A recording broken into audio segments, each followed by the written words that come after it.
사도행전 10장 34절로부터 48절까지의 말씀을 다 같이 봉독하시겠습니다. 베드로가 입을 열어 말하되 내가 참으로 하나님은 사람의 외모를 보지 아니하시고 각 나라 중 하나님을 경외하며 의를 행하는 사람은 다 받으시는 줄 깨달았도다. 만유의 주 되신 예수 그리스도로 말미암아 화평의 복음을 전하사 이스라엘 자손들에게 보내신 말씀 곧 요한이 그 침례를 반포한 후에 갈릴리에서 시작하여 온 유대에 두루 전파된 그것을 너희도 알거니와 하나님이 나사렛 예수에게 성령과 능력을 기름 붓듯 하셨음에 그가 두루 다니시며 선한 일을 행하시고 마귀에게 눌린 모든 사람을 고치셨으니 이는 하나님이 함께 하셨음이라. 우리는 유대인의 땅과 예루살렘에서 그가 행하신 모든 일의 증인이라. 그를 그들이 나무에 달아 죽였으나 하나님이 사흘 만에 다시 살리사 나타내시되 모든 백성에게 하신 것이 아니요 오직 미리 택하신 증인 곧 죽은 자 가운데서 부활하신 후 그를 모시고 음식을 먹은 우리에게 하신 것이라. 우리에게 명하사 백성에게 전도하되 하나님이 살아있는 자와 죽은 자의 재판장으로 정하신 자가 곧 이 사람인 것을 증언하게 하셨고 그에 대하여 모든 선지자도 증언하되 그를 믿는 사람들이 다 그의 이름을 힘입어 죄사함을 받는다 하였느니라. 베드로가 이 말을 할 때에 성령이 말씀 듣는 모든 사람에게 내려오시니 베드로와 함께 온 할례 받은 신자들이 이방인들에게도 성령 부어 주심으로 말미암아 놀라니 이는 방언을 말하며 하나님 높임을 들음이어라. 이에 베드로가 이르되 이 사람들이 우리와 같이 성령을 받았으니 누가 능히 물로 침례 베품을 금하리라 하고 명하여 예수 그리스도의 이름으로 침례를 베풀라 하니라. 그들이 베드로에게 며칠 더 머물기를 청하니라. 아멘. 오늘 봉독해 주신 말씀을 가지고 다시 맞추는 복음이라는 제목을 가지고 함께 은혜를 나누기 원합니다. 함께 따라해 보실까요? 다시 맞추는 복음. 여러분 퍼즐 좋아하세요? 퍼즐 그 어린이들 맞추는 거 말고 한 5,000피스 막 되는 거 있잖아요. 그 큰 그림의 조그마한 퍼즐. 이 퍼즐을 맞추다 보면 비슷한 조각이 너무 많아요. 그러다 보면 나도 모르게 이게 맞겠지 하면서 억지로 끼워 넣을 때가 있습니다. 가끔은 신기하게도요, 그 퍼즐이 잘 맞아 들어가는 것처럼 보이기 시작합니다. 그러나 시간이 지나서 얼추 퍼즐을 다 맞추고 난 뒤에 그림을 보면 그림이 어색하기 시작합니다. 결국 잘못 배치한 조각을 다시 빼서 다른 조각을 붙여야만 한다는 것이죠. 가끔은 다람쥐 쳇바퀴 돌아가듯 그저 반복되는 인생이라 생각하며 살다 보면 우리는 나도 모르게 세상이 그려놓은 퍼즐 하나의 조각이 되어 내 인생을 그 퍼즐에 맞추기 시작한다는 강박을 받고 있을 때가 있다라는 겁니다. 예를 들어 회사가 정해놓은 기준의 사람이 되어야 하고 학교가 원하는 기준의 학생이 되어야만 합니다. 그것이 나쁘다고 말하는 것이 아니라 이러한 생활이 너무 오래 지속된 나머지 우리가 지속적으로 진정으로 따라야 할 것을 잊은 채 그저 세상의 평가에 나를 맞추거나 다른 사람의 기대에 나의 삶을 소비하기 시작한다는 겁니다. 더 나아가서 신앙생활에서도요, 내 노력으로 하나님께 인정받고 칭찬받기를 원한다는 겁니다. 어떠십니까? 그렇게 살고 난 뒤에 내 인생의 퍼즐은 과연 어떤 그림이 그려져 있으십니까? 아무리 노력하고 애써도 내 인생의 퍼즐이 이상하게 온전하게 딱 맞아 떨어지지 않는 느낌적인 느낌을 받고 계시지는 않습니까? 왜 그럴까요? 지난주 우리는요, 고넬료에 대해서 잠시 알아보았습니다. 그는 경건한 사람이었습니다. 유대인의 기도의 시간에 본인도 이방인이면서 유대인이 하는 기도 시간에 고스란히 그 시간을 지키며 기도를 했습니다. 그는 최선을 다해 하나님을 찾았습니다. 구제 사역에 힘썼습니다. 그러나 그의 인생의 퍼즐은 조각이 하나 비어져 있었습니다. 그림 전체에 해당하는 가장 중요한 마스터피스가 하나 빠져 있었던 거죠. 왜냐하면 그에게는 예수 그리스도라는 복음의 조각이 없었기 때문입니다. 여러분, 고넬료만 그랬을까요?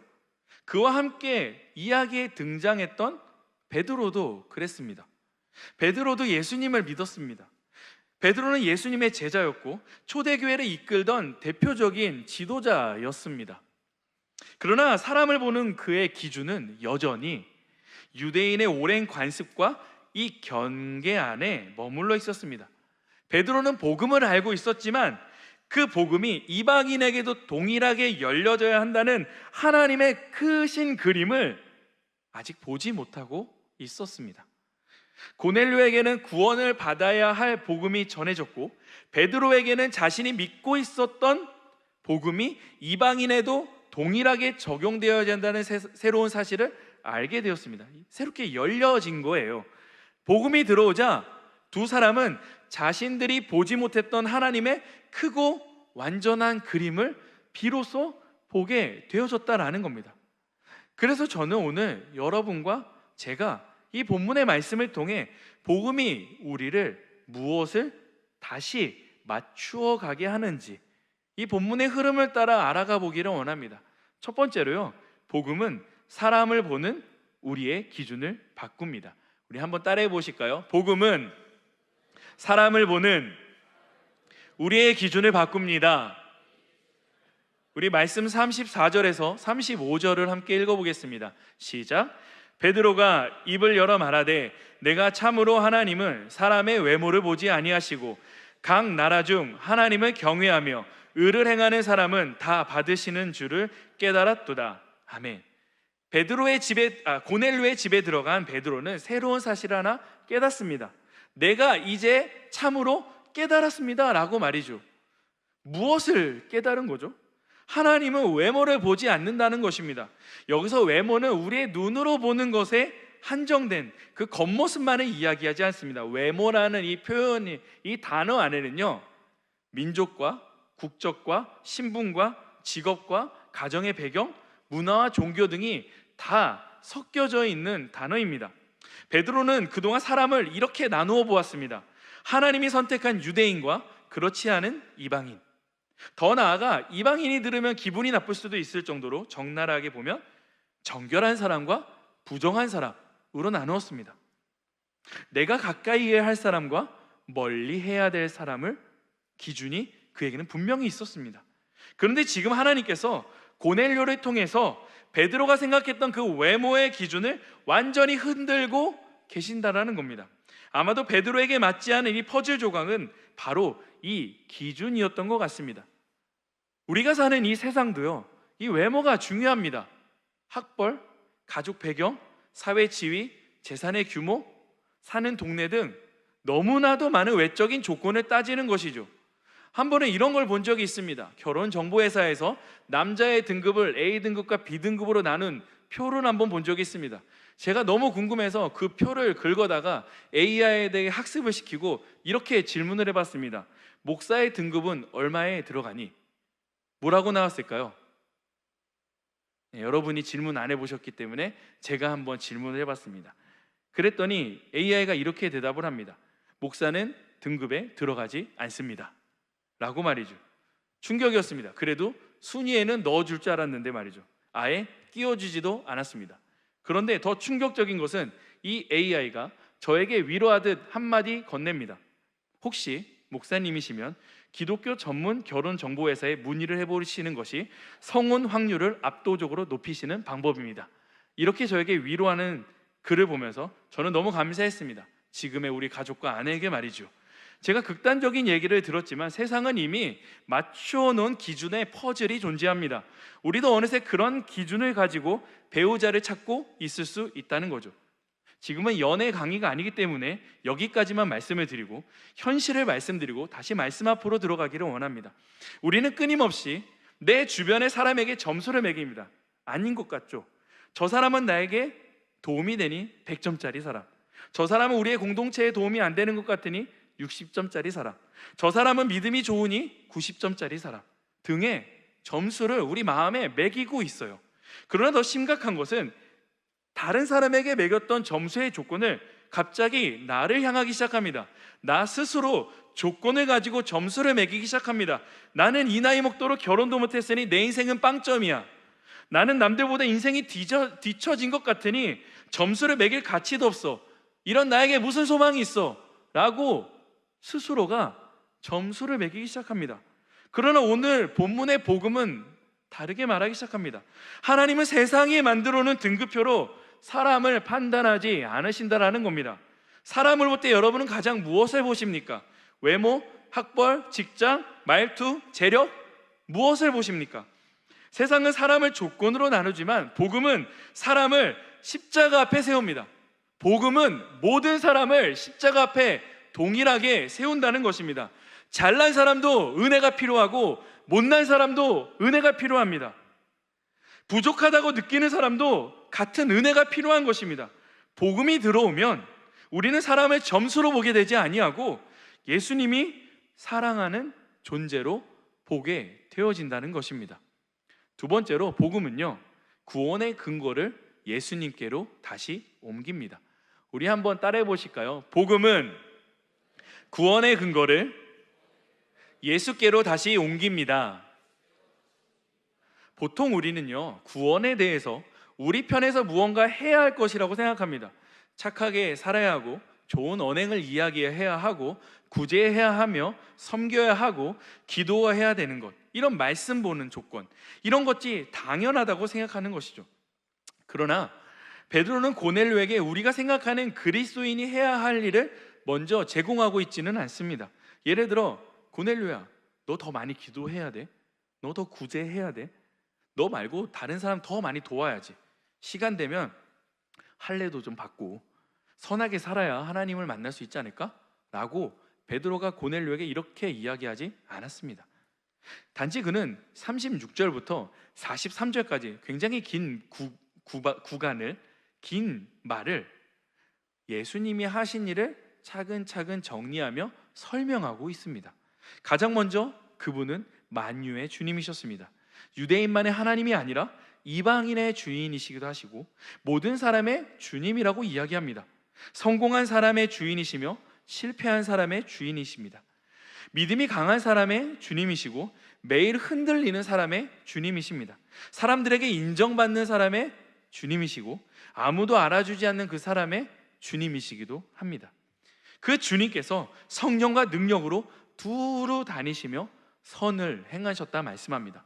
예수님은 병들고 눌리고 소외된 사람들을 찾아가 하나님의 나라의 회복을 보았습니다. 이는 우리가 볼 때 불편해 보이는 사람의 삶을 바꿔주는 그런 종류가 아니었습니다. 예수님의 사역은 죄로 망가진 세상을 하나님께서 회복하셨다라는 하나님 나라의 표식이었던 것입니다. 그러나 예수님의 사역은 병자를 고치고 눌린 사람을 자유롭게 하는 데서 끝나지 않았습니다. 우리의 가장 깊은 문제인 죄와 죽음을 해결하기 위해 그분이 십자가로 걸어가셨다라는 겁니다. 우리 39절 말씀을 함께 읽어보겠습니다. 시작. 우리는 유대인의 땅과 예루살렘에서 그가 행하신 모든 일의 증인이라. 그를 그들이 나무에 달아 죽였으나. 베드로는 예수님의 죽음에 대해서 나무를 강조합니다. 왜냐하면 성경에서 나무에 달아 죽은 사람은 저주받은 사람이라고 여겼기 때문입니다. 그는 선하시고 죄가 없으신 분인데 철저하게 저주받아 죽으셨습니다. 그만큼 인류의 죄, 이 우리의 모든 죄가 결코 가볍지 않다라는 하나님의 표식이었던 것입니다. 하나님은 죄를 가볍게 여기신 것뿐만 아니라 우리가 해결할 수 없음을 알고 계셨습니다. 그래서 직접 그분이 해결하시기로, 일하시기로 선택하신 겁니다. 그래서 자기 아들을 통해 이 일을 해결하시기로 했던 것이죠. 그렇게 예수님은 우리를 대신해서 죽으셨습니다. 그러나 죽음에서 끝났다면 소망이 없었을 것입니다. 하나님께서는 사흘 만에 예수님을 죽은 자 가운데서 살리셨습니다. 부활은 예수님의 십자가가 실패가 아니며 죄와 죽음이, 권세가 모든 것을 깨졌다는 하나님의 선언이었던 것입니다. 그렇게 십자가는 실패가 아니었고 죽음도 끝이 아니었습니다. 예수님은 단지 내 삶을 도와주는 분뿐만 아니라 우리의 모든 인생을 주관하시고 심판하시는 주님이었던 것입니다. 사도행전 10장 42절에서 43절의 말씀을 함께 봉독하겠습니다. 시작. 우리에게 명하사 백성에게 전도하되 하나님이 살아있는 자와 죽은 자의 재판장으로 정하신 자가 곧 이 사람인 것을 증언하게 하셨고 그에 대하여 모든 선지자도 증언하되 그를 믿는 사람들이 다 그의 이름을 힘입어 죄사함을 받는다 하였느니라. 예수님께서 모든 사람의 재판장이시기에 모든 사람은 그분 앞에 가야만 죄사함을 받을 수 있습니다. 그 죄사함을 우리들이 해결할 수 있는 것이 아니라 예수님의 이름으로 해결할 수 있다는 것이 중요한 포인트입니다. 이것이 베드로가 말하고 싶었던 것입니다. 고넬료가 경건하고 칭찬받는 사람이기 때문이 아니었습니다. 그가 구제함이 커서 구원받은 것이 아니었습니다. 오직 예수 그리스도를 믿음으로 죄사함을 받았다라는 겁니다. 우리도요, 이 신앙생활 속에서 끊임없이 자신을 증명하려고 합니다. 이번 주에 나는 기도 생활도 열심히 했고 말씀도 꾸준히 읽었으니까 오늘 나는 좀 괜찮은 그리스도인인 것 같다. 그러다가도 한 번 또 넘어지면 이렇게 생각합니다. 역시 나는 죄인이야. 또 넘어졌어. 아무리 생각해도 하나님은 나를 싫어하실 것 같아 라고 말이죠. 여러분, 복음은요, 우리의 노력을 구원의 근거로 전혀 두지 않습니다. 다시 말씀드릴게요. 구원은요, 우리의 노력을 구원의 근거로 두지 않습니다. 우리의 노력으로 구원을 받을 확률은요, 제가 정확히 말씀드리겠습니다. 놀라지 마십시오. 우리의 노력으로 구원받을 확률은 0%입니다. 0%입니다. 가능성이 전혀 없습니다. 우리의 노력으로는 구원받을 재량이 전혀 없습니다. 구원은 오직 예수님께서 하신 일에 관하여 그 일을 믿는 것에 관하여 이루어지는 것이기 때문입니다. 여러분, 한번 생각해 보십시오. 우리가 태어나면서부터 내가 죄인인 것을 깨닫고 하나님께 이렇게 기도하시며 태어나신 분 계십니까? 하나님, 제가 이제 오늘 세상에 태어났는데요, 저는 죄인인 것 같습니다. 저 좀 구원해 주시기에 예수님 좀 보내주시겠어요? 태어날 때부터 이렇게 말씀하시며 태어나셨습니까? 없지요. 우리는 구한 적이 없습니다. 그런데 하나님께서 이미 복음을 이루어 주셨다는 겁니다. 내가 무엇인가 괜찮은 사람 같아서 구원받을 준비가 된 것 같아서 예수님이 죽으신 것이 아니라 내가 죽을 수 없으므로 그분이 대신 죽으셨다는 겁니다. 여러분, 이것이 은혜인 것입니다. 그렇다고 기도와 말씀과 섬김이 필요 없다라고 말씀드린 것이 아닙니다. 그것은 구원을 얻기 위한 조건이 아니라 이미 구원받은 사람이 그 은혜에 감격하여 하는 행동인 것입니다. 구원을 감정으로 판단하시지 말기를 바랍니다. 경건 생활로 경중을 따지지 마시길 바랍니다. 우리가 가장 먼저 기억해야 될 것, 그 한 가지는 예수님께서 죽으셨고 하나님이 그 죽으신 예수님을 다시 살리셨고 그를 믿는 모든 사람은 구원을 받는다, 이것입니다. 여러분, 우리의 구원의 근거에 인간의 공로와 조건은 더할 수는 없는 것입니다. 저와 여러분의 구원에 대한 근거를 다시 점검하시기를 주님의 이름으로 축복합니다. 말씀 원고에는 없지만 이 이야기를 꼭 해보고 싶었어요. 인도네시아 선교지에 있는 동안 선교사님 사모님과 많은 이야기를 나눌 시간들이 있었는데 선교사님 사모님께서 많은 이야기를 해주셨던 것 중에 저는 그 한 문장이 기억이 많이 남았습니다. 천국은 영원한 것인데 지금 내가 사는 삶이 영원히 좋지 않으면 과연 천국에 사는 것이 행복할까요? 생각해 보신 적 있어요? 여러분은 지금 살고 있는 이 삶이 영원히 지속될 만큼 행복하십니까? 여러분, 이곳에서의 삶도 영원히 지속되지 않을 만큼, 지속되고 싶은 만큼 주님으로 말미암아 감동과 행복이 없다면 과연 여러분과 저의 인생이 천국에 가서 영원히 살 건데, 말 그대로 삶을 사는 거잖아요. 영원히 살 건데 과연 그 천국에서 삶이 여러분 행복하시겠어요? 그 질문 앞에 많은 고민이 있었습니다. 과연 나의 예배는 무엇이고, 그리고 신방을 다니는 모든 성도들의 가정을 보면서 정말 상상도 못할 그 가정들을 보며 인간이란 과연 무엇인가? 많은 고민을 하며 질문들을 가지고 돌아왔던 것 같습니다. 과연 우리가 드리고 있는 예배는 진정으로 하나님을 찾고 있나? 나는 진짜 십자가 앞에 바로 서 있나?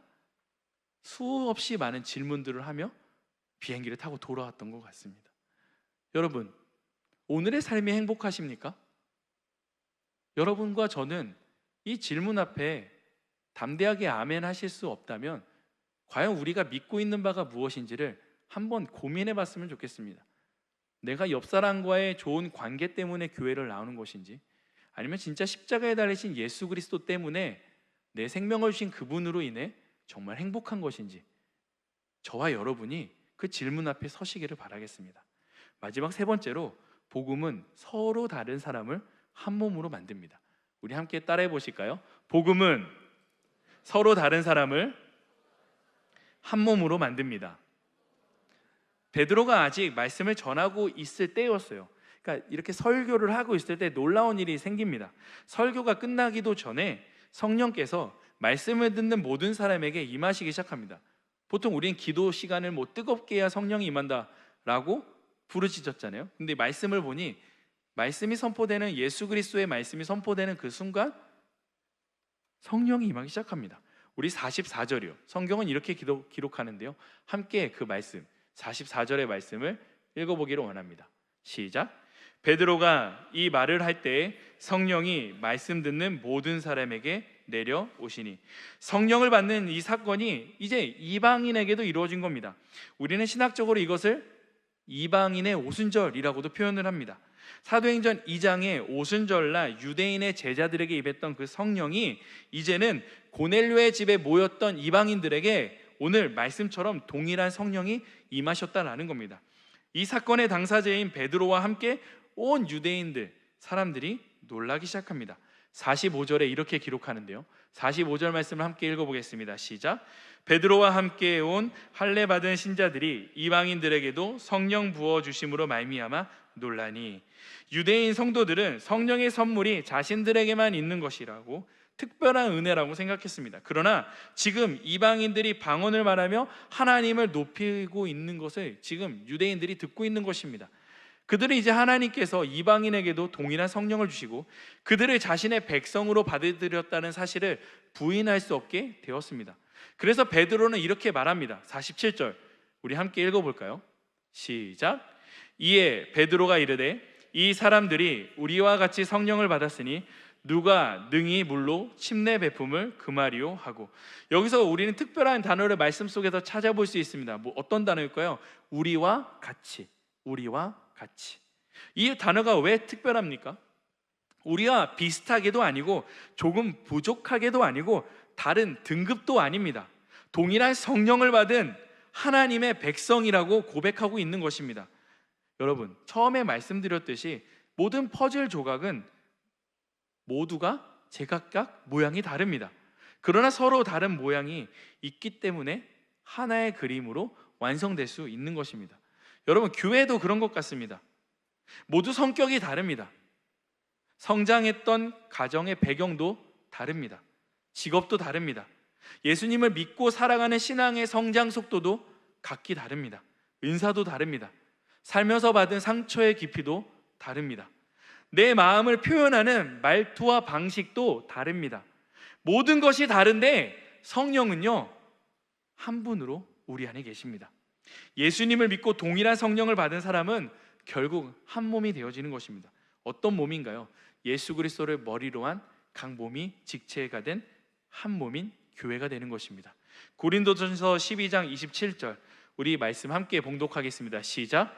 너희는 그리스도의 몸이요 지체의 각 부분이라.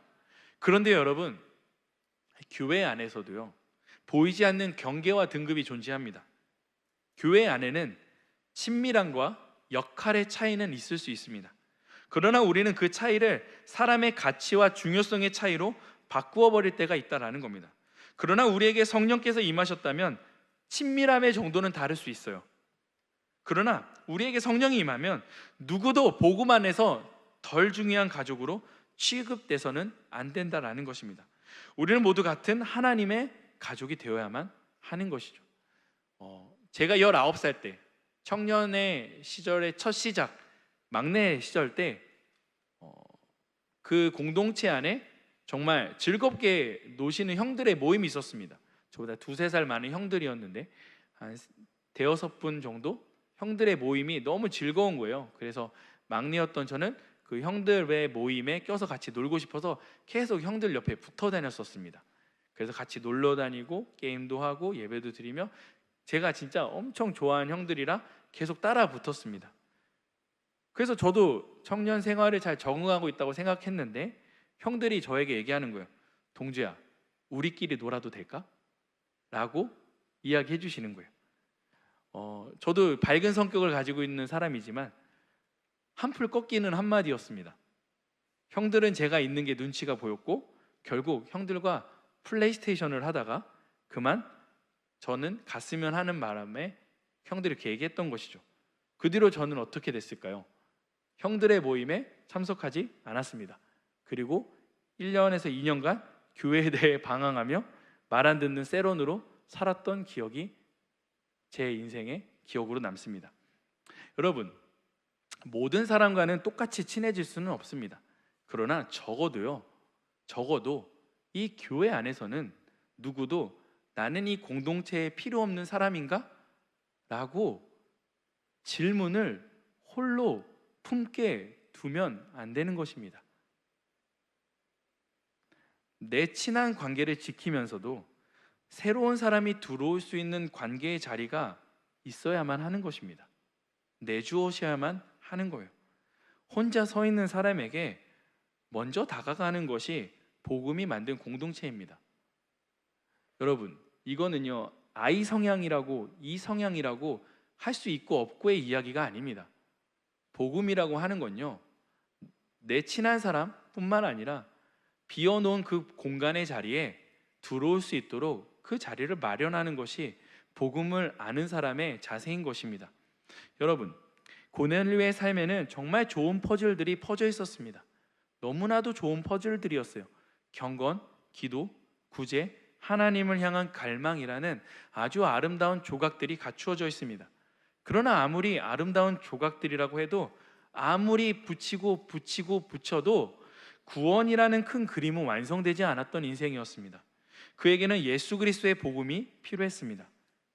베드로에게도요 많은 신앙적 경험이 있었습니다. 그는 예수님의 제자였고 부활의 증인이었고 성령을 받아 복음을 선포한 사도였습니다. 그러나 그의 시선과 관계 역시 복음에 의해서 내가 아는 그 유대인들만 복음에 관해 계속 생각했습니다. 베드로도 새로워져야만 했던 것입니다. 여러분, 이 자리에는요 우리 모두 성도라는 이름으로 다 같이 모여 있습니다. 그리고 이 자리에는 복음을 처음 듣는 사람도 있을 수 있습니다. 먼저 복음은 예수님을 믿지 못한 사람에게 먼저 필요한 말씀인 것 정확히 맞습니다. 그러나 여기서 끝난 것이 아니라 그러니까 고넬료처럼 복음을 처음 듣는 사람에게만 복음이 필요한 것이 아니라 우리가 베드로를 보았듯이 복음을 이미 받은 우리의 시선과 관계를 날마다 맞추시는 하나님의 능력이라는 점에서 우리에게도 복음의 퍼즐이 필요하다는 것입니다. 저와 여러분에게는 그 중요한 복음의 퍼즐이 필요합니다. 그 마지막 퍼즐은 우리의 노력으로 얻는 것도 아니고 우리의 조건으로 가질 수 있는 것도 아니고 완벽한 신앙생활로도 얻을 수 있는 것이 아니었습니다. 이 마지막 퍼즐은 오직 예수 그리스도, 오직 은혜로 주어지는 것이기 때문입니다. 여러분과 저의 인생을 완성하는 것은요 더 완벽한 조건도, 더 많은 노력도, 더 완벽한 신앙생활도 아닙니다. 우리를 위해 십자가에서 죽으시고 부활하신 예수 그리스도, 그분 한 분이면 충분합니다. 믿으십니까? 믿으십니까? 믿으십니까? 진정으로 믿으십니까? 우리를 위해 십자가에서 죽으시고 부활하신 예수 그리스도, 그분을 믿는 모든 사람은 구원을 얻습니다. 이 복음이 우리의 기준을 바꾸고 흔들리는 구원을 다시 세우며 서로 다른 우리를 한 가족으로 일으킬 것입니다. 그렇게 복음으로 믿음의 삶을 맞춰가시는 저와 여러분 되시기를 주님의 이름으로 축원드립니다.